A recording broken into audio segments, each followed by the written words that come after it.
En janvier 2013, les premiers emplois d'avenir ont été signés dans les Landes. Mis en place fin 2012, ces contrats d'insertion professionnelle concernent les jeunes peu ou non qualifiés. Chaque année, ils sont 120 000 à quitter le système scolaire sans aucun diplôme. En France, près d'un jeune sur 4 est au chômage.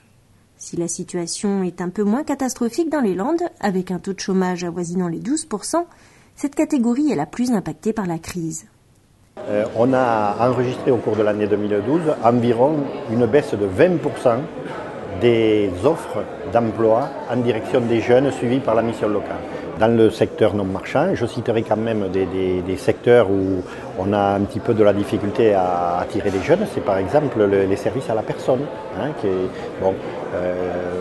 On peut même dire que certaines structures employeurs sont un peu frileuses sur l'emploi des jeunes et préfèrent privilégier les emplois, par exemple, de seniors. Alors, on a besoin aussi d'offres sur les seniors. Il ne s'agit pas d'opposer les uns et les autres, bien évidemment. Mais il faut aussi qu'on fasse évoluer nos représentations parce que les jeunes peuvent accéder aussi à ce type d'emploi.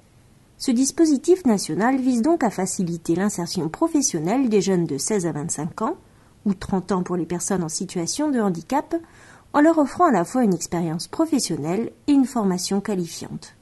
C'est le service public qui essaie de faire ce qu'il peut pour réduire la facture du chômage. Les emplois d'avenir sont des contrats de droit privé, des CDD de 3 ans pour le service public. 3 ans, c'est une opportunité et comme j'ai dit, il y a beaucoup plus d'expérience à faire ici que dans le secteur où j'étais avant. J'avais 15 ans quand je suis sorti de l'école comme du système scolaire. Alors là déjà je vais avoir plus d'expérience, plus d'acquis et peut-être des diplômes, qui sait. Grâce au redéploiement des exonérations sur les heures supplémentaires, l'État s'est engagé à financer ces emplois à hauteur de 75% du SMIC. Les employeurs peuvent être notamment des communes, des intercommunalités, des EHPAD, des CIAS, des sociétés d'économie mixte ou encore des établissements publics. Dans les Landes, plus de 400 emplois d'avenir sont à pourvoir. Le Conseil général en recrutera 20 dans ses effectifs.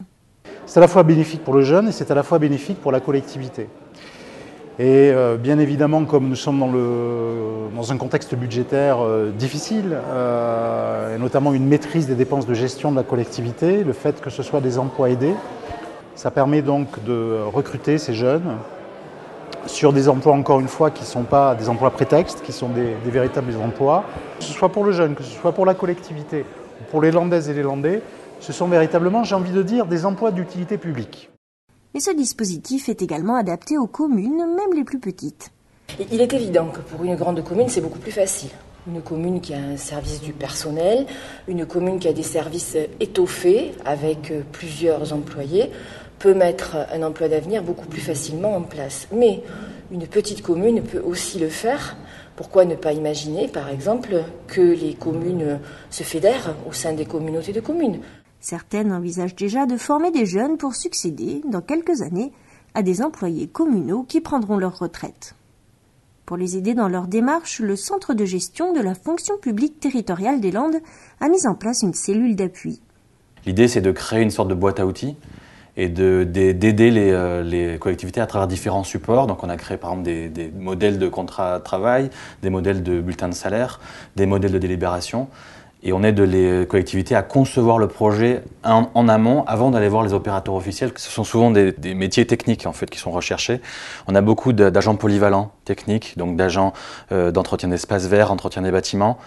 On a aussi pas mal d'agents qui vont travailler dans des EHPAD, donc pour le service à la personne.